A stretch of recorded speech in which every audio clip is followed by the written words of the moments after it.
ETF index mutual funds నేర్చుకుని stock మార్కెట్లో రాణించాలనుకుంటున్నారా? వెంటనే ఈ నెంబర్కి కాల్ చేయండి.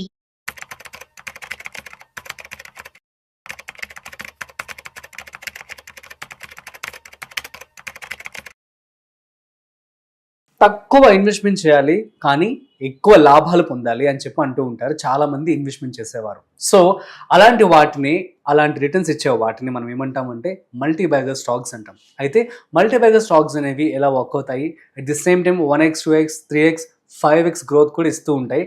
అసలు ఇదంతా ఎలా జరుగుతూ ఉంటుంది, at the same time present మార్కెట్లో ఉన్నటువంటి మల్టీ బ్యాగర్ స్టాక్స్ ఏంటో మనం అడిగి తెలుసుకునే ప్రయత్నం చేద్దాం. అయితే ఇవాళ మనతో ఉన్నారు so certified financial planner Anil Kumar Bachchu గారు. So hi, hello, namaste, welcome to business bars with Rajeev Pasupuleti on Suman TV. So let's start. Hi sir, namaste. Namaste Rajeev sir, multi bagger stocks అంటే ఎక్కువ returns 1x 2x and 5x returns ఇస్తాయి. అసలు ఇవి ఎలా వర్క్ అవుతాయి, at the same time present ఏమేమి ఉన్నాయి మార్కెట్లో?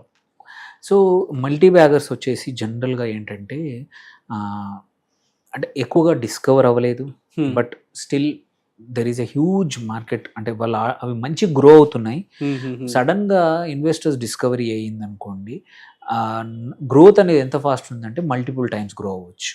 సో దీనికి కావాల్సిందంటే కొంచెం ఓపిక, కొంచెం సెలెక్షన్ అండ్ కొంచెం అదృష్టం, మూడు కూడా కావాలి. అందుకోసమే మల్టీ బ్యాగర్స్ ఎప్పుడైనా సరే ఓన్లీ 1-2 మీద కాకుండా ఒక 3-4-5 స్టాక్స్లో డైవర్సిఫై చేసుకొని ఉన్న క్యాపిటల్ని కొంచెం కొంచెం చేయడం వల్ల 1-2 అదృష్టం బాగాలేకపోయినా 3 కానీ 2 వచ్చినా మనకి 5 టైమ్సే కాదు 10-20 టైమ్స్ కూడా అయ్యే అవకాశాలు ఉన్నాయి.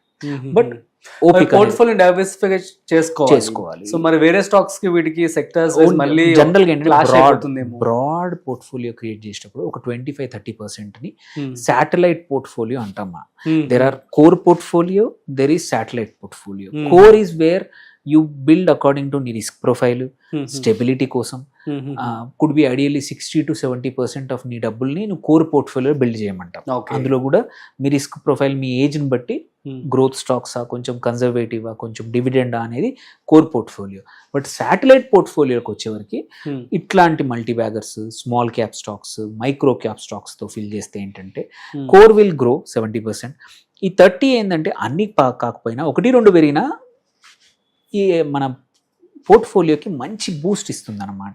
సో కోర్ లెట్స్ 14%-15% పెరిగినా ఈ వీటి వల్ల సడన్ గా 20-25 అవ్వచ్చు, ఎందుకంటే వీటి కోర్ నుంచి శాటిలైట్ నుంచి వచ్చే బూస్ట్. సో అందుకే మీరు ఓన్లీ 30-40% ఉన్న వాటికి మాత్రమే ఇట్లాంటి మల్టీ బ్యాగర్స్ కానీ ఇట్లాంటి వాటికి పెట్టాలి. ఆ 30-40లో కూడా డోంట్ మరి ఒక్క స్టాక్ కాకుండా 3-4 స్టాక్స్లో డివైడ్ చేసుకోండి. కాన్సన్ట్రేషన్ ఈజ్ ఇంపార్టెంట్ వెల్త్ క్రియేషన్కి, డైవర్సిఫికేషన్ ఈజ్ ఇంపార్టెంట్ వెల్త్ ప్రిజర్వేషన్కి. అవును, ఓకే, వెల్త్ ప్రిజర్వ్ చేసి కాన్స్టెంట్గా గ్రో కావాలంటే డైవర్సిఫై చేయాలి. బట్ వెల్త్ మల్టిప్లై కావాలి అని అనుకుంటే రిస్క్ తీసుకొని కాన్సన్ట్రేట్ చేయాలి పోర్ట్ఫోలియోని, కొన్ని స్టాక్స్లో చేయాలి. అవి మనకు అనుకున్నట్టు పర్ఫామ్ చేస్తే మనం అనుకున్నట్టు రిటర్న్స్ కూడా రావచ్చు అనమాట. సో అందుకోసమే ఈ శాటిలైట్ పోర్ట్ఫోలియోలో మాత్రం కొన్ని స్టాక్స్లో అడిషనల్గా ఎక్కువగా ఒక 3-4 స్టాక్స్లో పెట్టుకోవాలి. అండ్ ఎగ్జాంపుల్స్ చెప్తారా ఏమైనా ప్రెజెంట్ మార్కెట్లో ఉన్నవి? తప్పకుండా. సో దీస్ మల్టీ బ్యాగర్స్ మనం ఎప్పుడైనా సరే చూస్ చేసుకోవాలంటే కొన్ని క్యారెక్టరిస్టిక్ ఫీచర్స్ ఉంటాయి. ఒకటి, percentage of growth year on year కానీ క్వార్టర్ కానీ చాలా హై. అంటే ఆ సెక్టరే అనుకోండి, ఆ సెక్టర్లో కూడా లీడింగ్ అంటే లీడింగ్ ఉంటుంది. At the same time return on equity కూడా ఇంపార్టెంట్. ఓన్లీ గ్రోతే కాదు, ఈక్విటీ మీద కూడా డిపెండెంట్. అంటే గ్రోత్ అట్లా ఉంటేనే ఆ స్టాక్సే మంచిగా పర్ఫామ్ చేసే అవకాశాలు ఉంటాయన్నమాట. సో మనము ఎగ్జాంపుల్ కొన్ని స్టాక్స్ తీసుకుందాము ఏవైతే దీన్ని మనం ఈ స్టాక్స్ ఏవైతే చెప్తున్నామో పొటెన్షియల్ ఉన్న మల్టీ బ్యాగర్ ఉన్న stocks. But at the same time investors కానీ ట్రేడర్స్ ఎవరైతే వాచ్ చేస్తున్నారో వాళ్ళ ఓన్ అనాలిసిస్ కూడా కంపల్సరీ చేసుకోవాలి.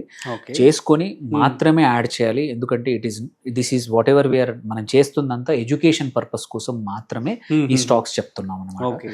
సో వచ్చేసి ఒకటి E2E నెట్వర్క్స్. సో ఇది ఒక 5,600 కోట్ల మార్కెట్ క్యాప్ ఉన్న company. So revenue percentage per annum growth చూసుకున్న లాస్ట్ 5 yearsకి 45% పర్ యానం గ్రోత్ అవుతుంది. ఇయర్ ఆన్ ఇయర్ 45% రెవెన్యూ పెరుగుతూ ఉంది, which is a wonderful sign. And operating profit కూడా 40% ఇయర్ ఆన్ ఇయర్ 40% CAGRతో పెరుగుతుంది. Profit after tax which is another important thing. ఇవి ఉండడమే కాదు, ప్రాఫిట్ కూడా అంటే నెట్ ఎంత మిగులుతుందో కూడా చూసుకుంటే 48% అనమాట. వన్ ఆఫ్ ద కన్సిస్టెంట్గా ఇంత 3 numbers కన్సిస్టెంట్గా ఉన్నాయి. రిటర్న్ ఆన్ ఈక్విటీ కూడా 29% ఉంది. అండ్ సో వండర్ఫుల్గా ఉంది. అండ్ సో ఇవన్నీ పారామీటర్స్ తీసుకుంటే, అండ్ డెట్ లేదు, 0 debt కంపెనీ. సో ఇవన్నీ చూస్తే ఇది ఒక కుడ్ బి వన్ పొటెన్షియల్ మంచి మల్టీ బ్యాగర్ అయ్యే అవకాశాలు ఉన్నాయి. 3x 5x 10x 100x కూడా తెలియదు, బట్ మంచి స్టాక్ అనుకున్నట్టు మేనేజ్మెంట్ గైడెన్స్ ప్రకారం గోయింగ్ ఫార్వర్డ్ ఇలాగా పర్ఫామ్ చేస్తే మాత్రం మంచి రిటర్న్స్ ఇవ్వచ్చు లాంగ్ టర్మ్కి. అంటే ఇవాళ ఇన్వెస్ట్ చేసి మల్టీ బ్యాగర్స్ ఏంటంటే ఇవాళ చేయగానే 1 monthలో పెరుగుతాయంటే చెప్పలేము. It needs to be discovered ఒకసారి, ఎందుకంటే అన్ని బాగా ఉన్నాయి, అందుకోసమే మనం ఇన్వెస్ట్ చేస్తున్నాం. Just it needs to be discovered అన్నమాట. కొన్ని సెక్టర్స్ ఏమైనా చెప్తారా మరి? కొన్ని స్టాక్స్ చెప్తాను. ఐసీ మేక్ రిఫ్రిజిరేషన్ అని, సో ఇది కూడా బాగా ఉంది. వీటికి కూడా 33% ఇయర్ ఆన్ ఇయర్ ప్యాట్ ఉంది. మిగిలిన నంబర్స్ కూడా చాలా బాగా ఉన్నాయి. ఈవెన్ ఆర్ఓఐ తీసుకున్నా కానీ నియర్లీ 30% ఉంది. డెట్ టు ఈక్విటీ రేషియో తీసుకున్నా కూడా అన్ని మేనేజబుల్ నంబర్స్ ఉన్నాయి. అట్లాగే రామ్ రత్న వైర్స్ సెగ్మెంట్ ఆల్రెడీ చాలా బాగా పనిచేస్తున్నాయి. పాలీక్యాప్ కానీ వేరే కూడా, ఇది కూడా చిన్న కంపెనీ, ఒక 2,900 కోట్ల మార్కెట్ క్యాప్ ఉన్న కంపెనీ. ఇది కూడా 34% ప్యాట్ అండ్ రెవెన్యూ గ్రోత్ కూడా 20% ఇయర్ ఆన్ ఇయర్ ఉంది 5 years నుంచి యావరేజ్గా. అండ్ ఆర్ఓఈ కూడా బాగా ఉంది. అండ్ ఇది కూడా one of the good company to invest అనమాట. అట్లాగే ఫార్మాస్యూటికల్స్లో ఇంకో కంపెనీ జగ్సన్ పాల్, ఇది 0 debt కంపెనీ ఫార్మాలో. ఇది ఇలాంటి వాటిలో కళ్ళు మూసుకొని పెట్టుబడి పెట్టచ్చు, జనరల్గా పెట్టుకోవచ్చు. ఇక్కడ కూడా ఒక 1,500 కోట్ల మార్కెట్ క్యాప్ ఉన్న company, small cap micro cap అనమాట. ఇక్కడ కూడా nearly 40% Pat year on year జరుగుతూ ఉంది. ఆపరేటింగ్ ప్రాఫిట్ కూడా 42% ఉంది. సో మంచి పొటెన్షియల్ ఉన్న స్టాక్ జగ్సన్ పాల్ కూడా. విమ్టా ల్యాబ్స్ అనేది ఇది Hyderabad based company, testing laboratory.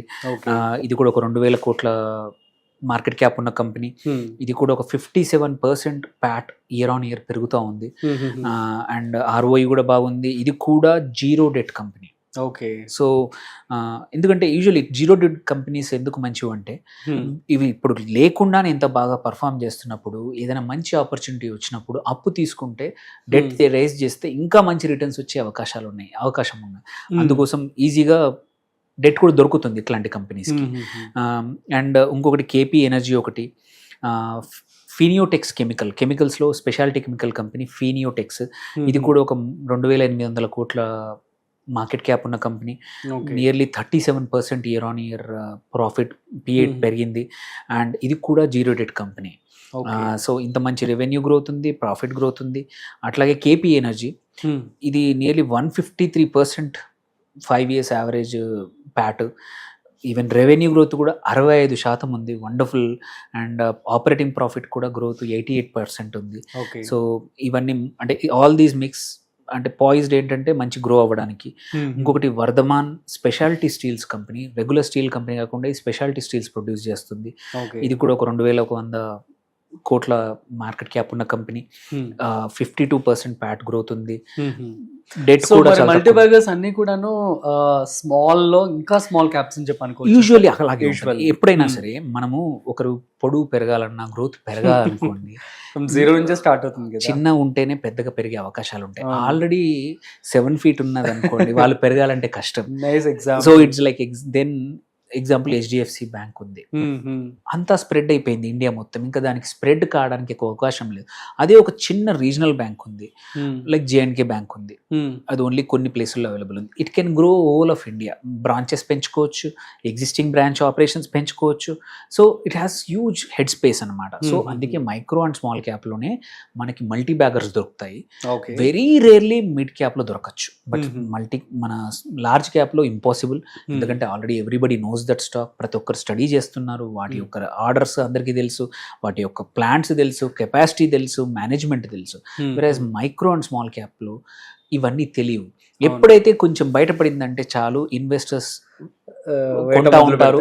అప్పుడే మనకి, అందుకే మనం చూడాల్సిన ఏంటంటే high revenue growth, high profit growth, high మన ఏమంటారు లో డెట్, లో డెట్, సేమ్ వే మన ROE చాలా బాగుండాలి.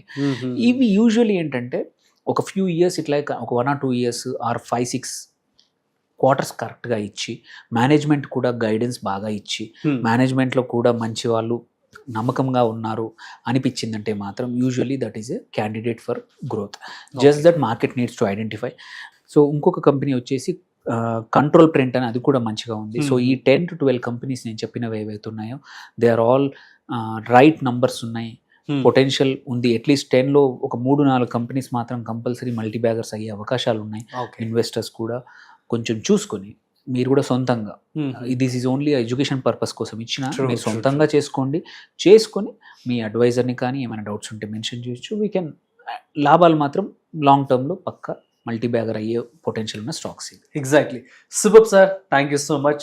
సో గైస్, అర్థమైంది కదా మరి చిన్న మొత్తంలో పెట్టుబడి పెట్టి ఎక్కువ మొత్తంలో లాభాలు పొందడం అంటే ఎవరికి ఇష్టం ఉండదో చెప్పండి. సో కాబట్టి మల్టీ బ్యాగర్స్ సంబంధించి సో మంచి స్టాక్స్ అయితే ఇప్పుడు అనిల్ కుమార్ గారు చెప్పడం జరిగింది. That's it. సో మరొక ఇంట్రెస్టింగ్ కాంటెంట్తో మళ్ళీ కలుద్దాం. అంతవరకు చూస్తూనే ఉండండి Suman TV. This is Rajeev signing off. Video నచ్చినట్లయితే like, share and subscribe. Thanks for watching.